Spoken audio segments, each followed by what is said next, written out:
19 सितंबर को MP high court की acting chief justice Sanjeev Sachdeva ji की डबल बेंच में सुनवाई हुई थी ईडब्ल्यूएस कैंडिडेट 2018 वर्ग 1 शिक्षक भर्ती को लेकर।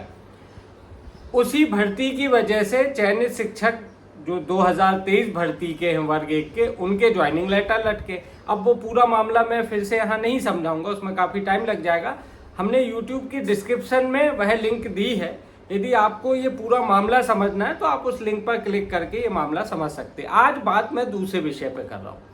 आप देखिए 19 सितंबर को जो एडिशनल एडवोकेट जनरल हैं अतिरिक्त महाधिवक्ता जानवी पंडित जी, उन्होंने 2 बार बेंच से रिक्वेस्ट करी सुनवाई से पहले कि आप आज ही इसकी सुनवाई कीजिए, आप इस आज ही फाइनल सुनवाई करिए, शैक्षिक सत्र निकल रहा है और तमाम बातें हुई। कोर्ट ने सुनवाई भी की शाम तकरीबन 4:30 बजे का वक्त। ये मैं इस पर ज़्यादा जोर इसलिए दे रहा हूँ, शाम 4:30 बजे का वक्त। अब आप आगे देखिए हुआ क्या।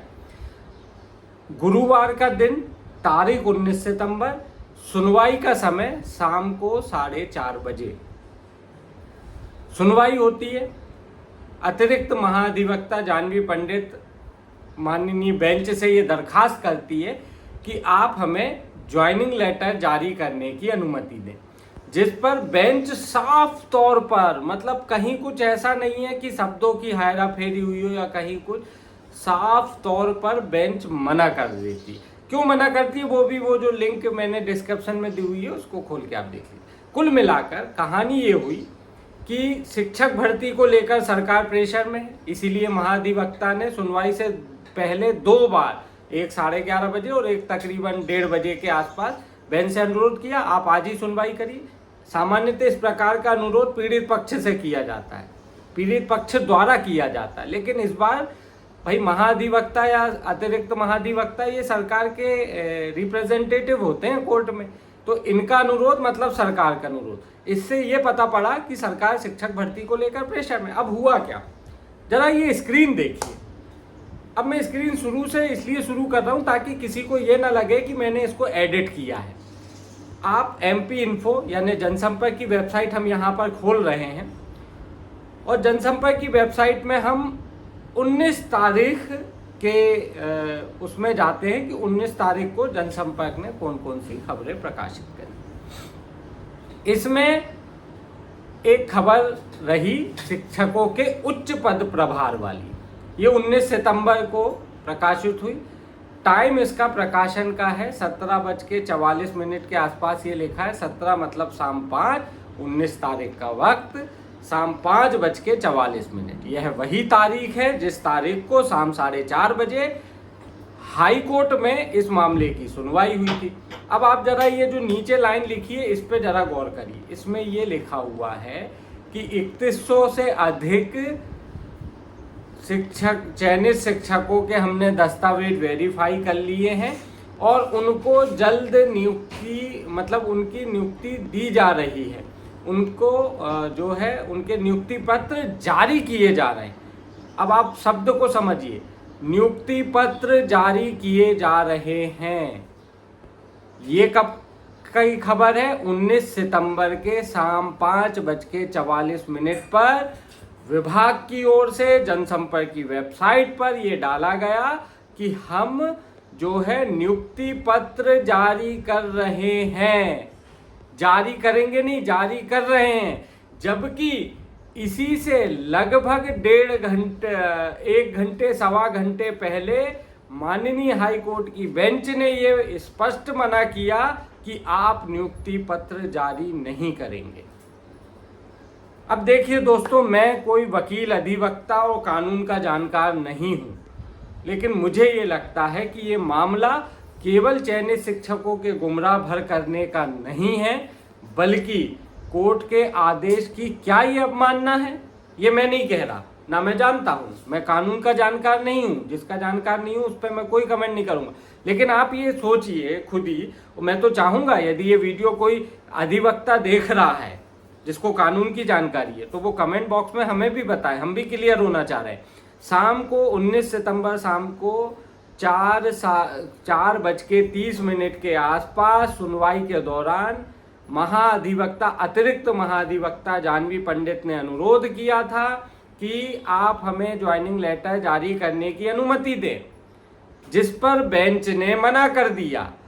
उसी के बाद 1 से सवा घंटे बाद सरकारी वेबसाइट पर स्कूल एजुकेशन डिपार्टमेंट की ओर से ये अधिकृत खबर जारी होती है, जिसमें नीचे एक लाइन लिखी जाती है कि 3100 से अधिक चयनित शिक्षकों के दस्तावेज का हम सत्यापन कर चुके हैं और उन्हें नियुक्ति पत्र की कार्रवाई की जा रही है, नियुक्ति पत्र दिए जा रहे हैं। क्या ये कोर्ट की अवमानना है या नहीं है?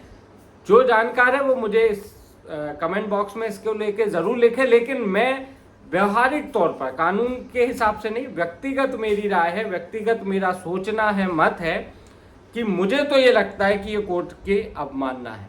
आप अपनी छवि सुधारने के लिए कुछ भी लेटर जारी करेंगे। मैंने देखा नहीं, ये 19 सितंबर का हो सकता है 20 सितंबर को कई प्रिंट मीडिया या तमाम कोई दूसरे मीडिया संस्थानों में इस प्रकार का छप भी गया होगा। एक गलत चीज जा रही है ना भाई। मैंने बेंच की सुनवाई सुनी है, आंखों से मतलब देखी है, कानों से सुनी है। ऐसा नहीं कि किसी ने मुझे कुछ बताया उसके हिसाब से। कोर्ट ने स्पष्ट ज्वाइनिंग लेटर देने की मना करी है। यहाँ मैं अपने चयनित शिक्षक साथियों से ये कहना चाहूँगा कि मैं आपके खिलाफ नहीं हूँ, बिल्कुल खिलाफ नहीं हूँ, लेकिन विभाग जो कर रहा है, आप ये मत सोचिए कि वो दे रहे हो ज्वाइनिंग लेटर दे रहे हो मुझे उसमें आपत्ति है, बिल्कुल नहीं है मेरे भाई। लेकिन मुझे लगता है कि वो ज्वाइनिंग लेटर दे ही नहीं रहे। ये तो एक प्रकार से बरगलाने वाली चीज है। मैं इतना नहीं समझ पा रहा हूं कि जब आपके ऊपर शिक्षक भर्ती का इतना प्रेशर है, और होना भी चाहिए, गलती आपकी है, चयनित शिक्षक क्यों घर में बैठे हैं 4000 से ज्यादा? कौन है इसके लिए दोषी? आप ही दोषी हो। बिल्कुल प्रेशर होना चाहिए, आपको उनको ज्वाइनिंग देना चाहिए। लेकिन जब आप ईडब्ल्यूएस वाले मामले में घिर चुके हैं, सिंगल बेंचों ने आपके खिलाफ शब्द शायद सही नहीं होगा, लेकिन सामान्य तौर पे मैं यही कहूंगा कि सिंगल बेंच ने आपके खिलाफ ऑर्डर दे दिया। आप ईडब्ल्यूएस को नियुक्ति नहीं देना चाह रहे तो उन्होंने कहा नियुक्ति दो, जब तक नियुक्ति नहीं दोगे नहीं भर्ती नहीं करोगे। आपके पास 21,000 से ज्यादा पद खाली है, आप क्यों उनको नियुक्ति नहीं दे रहे हो? मैं ये नहीं समझ पा रहा हूं। आप उनको नियुक्ति दीजिए, और जो है जैसे ही आप ईडब्ल्यूएस को नियुक्ति देंगे रोक अपने आप हट जाएगी। आप उठा के जो है चयनित शिक्षकों को ज्वाइनिंग लेटर जारी करिए। आप ये देखिए कि आपकी सिर्फ एक बिल्कुल आप अड़ गए हो कि कुछ हो जाए साला, हम तो ईडब्ल्यूएस को नियुक्ति नहीं देंगे। सिर्फ इस वजह से आपने पदवृद्धि वालों के वेटिंग का मामला अटका के रखा है। कुछ हद तक अतिथि प्रभावित हो रहे हैं। इसके यदि मैं आगे बात करूं तो चयनित शिक्षकों के ज्वाइनिंग लेटर अटके हुए। अरे भाई विड्रॉल कर लो ना यार केस ईडब्ल्यूएस का। ठीक है, जितना फैल गया, आप लगातार अनुरोध कर रहे हैं ज्वाइनिंग लेटर भर्ती की, कहाँ मिल रही है आपको अनुमति? कब तक फंसा के रखोगे भाई इस मामले को? डबल बेंच में आप गए, सिंगल बेंच के आदेश के विरुद्ध विड्रॉल कर लो ना यार, अंतरिम आदेश के लिए जाओ। ठीक है साहब, हम तो वापस ले रहे हैं, आप अनुमति दीजिए। कई बार होता है, कोई ऐसा नहीं है कि ये सब करके आप झुक जाओ। भाई आप देखिए कि ये केवल शिक्षित बेरोजगार युवाओं के नौकरी और भविष्य का मामला नहीं है। स्कूलों में पढ़ाने के लिए शिक्षक नहीं है। आपको इस बात की चिंता नहीं है इस बार बोर्ड क्लास का रिजल्ट क्या होगा? वर्ग 1 के शिक्षक ही बोर्ड क्लास को पढ़ाते हैं। आपको थोड़ी भी इसकी चिंता नहीं है? पिछली बार थू करा के बैठे हम बोर्ड क्लास के रिजल्ट में, इस बार ये 3-4 महीने निकल चुके, अभी तक शिक्षकों की ज्वाइनिंग नहीं हो रही। क्या कर रहे हो अभी? मुझे लगता है इस पे सरकार को गंभीरता से और तुरंत एक्शन लेने की जरूरत है। मेरी सलाह तो ये है कि एक सबसे अच्छा आसान तरीका है, डबल बेंच में जो केस लगा है उसको विड्रॉल करिए, अंतरिम आदेश कराइए और फटाफट ईडब्ल्यूएस से लेके चयनित शिक्षकों के ज्वाइनिंग लेटर जारी करिए। अब बात कर लेते हैं अतिथि शिक्षकों की। एक बड़ा महान वीडियो तो सबके पास पहुंचा ही होगा कि माननीय स्कूल शिक्षा मंत्री का वो मेहमान और कब्जे वाला जो बयान है, यदि आपने उस बयान को सुना होगा तो उसके आगे उन्होंने एक शब्द पहले कहा था। किसने कहा? 70,000। चलो नहीं सुना है, पहले फटाफट ये बयान सुन लें, फिर अपन आगे बात करते हैं। किसने किसने बोला 70,000 खाली? किसने बोला 70,000 खाली? किसने? अतिथि शिक्षक नियमितीकरण क्यों? नाम क्या है उनका? अतिथि। तो सुना आपने, माननीय का ये क्वेश्चन था, कौन कह रहा है 70,000 पद खाली? इसका भाव यही है, सेंस यही है। अब जरा MP इन्फो की ये खबर देख लीजिए, शुरू से करते हैं। बात वही है कि कोई ये आरोप ना लगा दे कि हमने एडिट करा। MP इन्फो की वेबसाइट खुली है जनसंपर्क की। 20 सितंबर को अतिथियों के सामने अपनी छवि सुधारने का जरा ये जो एक एजेंडा चला है, ये खबर चलाई, इस पर हम गौर कर लें। ये 20 सितंबर को जनसंपर्क की अधिकृत वेबसाइट पे अपलोड हुई है। जाहिर सी बात है स्कूल शिक्षा ने करी है, और ये इसलिए की गई ताकि अतिथियों के बीच जो किरकिरी और थू हो गई है उसमें थोड़ी बहुत हम हमारी छवि को सुधार लें। इसके फिगर पे जाए तो कुछ अजीब सा लगता है। 51,000 से अधिक पदों पर आप भर्ती कर चुके हैं, ये खबर यही कहती है, और 31,000 से अधिक पदों पर आप भर्ती करने जा रहे हैं, जिसके लिए 2 लाख से ज़्यादा आपके पास आवेदन आ गए। गणित मुझे समझ में नहीं आता। 51,300 कुछ है और इधर 31,000, इनको जोड़ेंगे तो ये 82,000 कुछ होने चाहिए। भाई 51 और 31 82 होते ही है। इसका मतलब 82,000 से अधिक पद खाली हैं।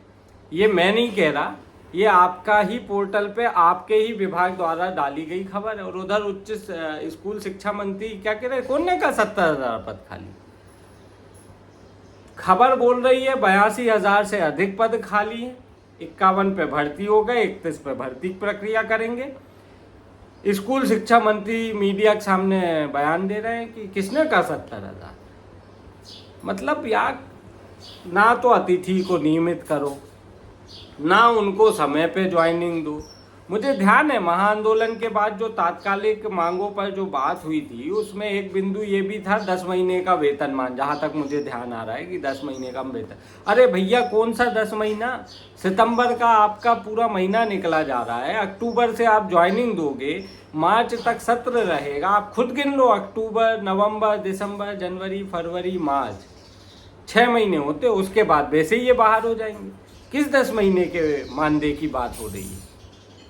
गजब कर रहे हैं यार, गजब कर रहे हैं। मतलब अपनी पुरानी गलतियों से सीखने की बजाय और रायता कैसे फैले, मुझे तो लग रहा है ये सब उस दिशा में चल रहा है। आप देखिए, मंत्री जी कहते किसने कहा 70,000 पद खाली है? विभाग की खबर बता रही है कि 81,000 से ज़्यादा खाली। नियमितीकरण की, अतिथियों की कोई बात नहीं करना चाह रहा। सिंधिया जी के भी पास लोग पहुंचे थे कि साहब ये देखिए आपके मंत्री क्या बोल रहे हैं, बात कीजिए। मुझे लगता है बात अतिथि शिक्षक की हो, बात चयनित शिक्षकों के ज्वाइनिंग लेटर की हो, या बात पदवृद्धि बढ़ाकर वेटिंग शिक्षकों के वेटिंग क्लियर करने की हो, सरकार को अब इस पे एक बार गंभीरता सोचना पड़ेगा। आपको ये लग रहा है कि ये छवि सुधारने के लिए जो हम कर रहे हैं, ये नहीं, ये और गलत हो रहा है। आप देखिए अधिकारी क्या कर रहे हैं। आप उस चीज़ को समझिए कि 19 सितंबर की शाम 4:30 बजे एक्टिंग चीफ जस्टिस की डबल बेंच कहती है नियुक्ति पत्र अभी जारी नहीं करने, और आपका ही विभाग आपके जनसंपर्क की वेबसाइट पर डाल देता है कि नहीं नहीं हम तो कार्रवाई कर रहे हैं। कैसे कर लोगे यार? अतिथि के मामले में मंत्री जी कह रहे हैं 70,000 पद खाली नहीं। अरे भैया, आंकड़ों का ही उलटफेर करना था, उन्हीं को सही बता देते। यहाँ आप 21,000 शो कर रहे हैं अतिथियों के मामले में। मुझे लगता है अब ये मामला बहुत बढ़ गया है और सरकार को इस पर गंभीरता से सोचना चाहिए। और यदि अब तक आपने हमारे YouTube चैनल को सब्सक्राइब नहीं किया है, तो सरकार जब गंभीरता सोचेगी तब सोचेगी। आप हमारे YouTube चैनल को सब्सक्राइब जरूर कर ले, ताकि आपसे ही जुड़ी जो कंटेंट है, आपकी आवाज़ जो है, वो हम जिम्मेदारों तक पहुंचा सकें। ज़्यादा से ज़्यादा इसको शेयर कीजिए, हमारे YouTube चैनल को सब्सक्राइब कीजिए, और ट्विटर पर हमें यदि फॉलो नहीं किया तो फॉलो हमें ज़रूर कर लीजिएगा। धन्यवाद।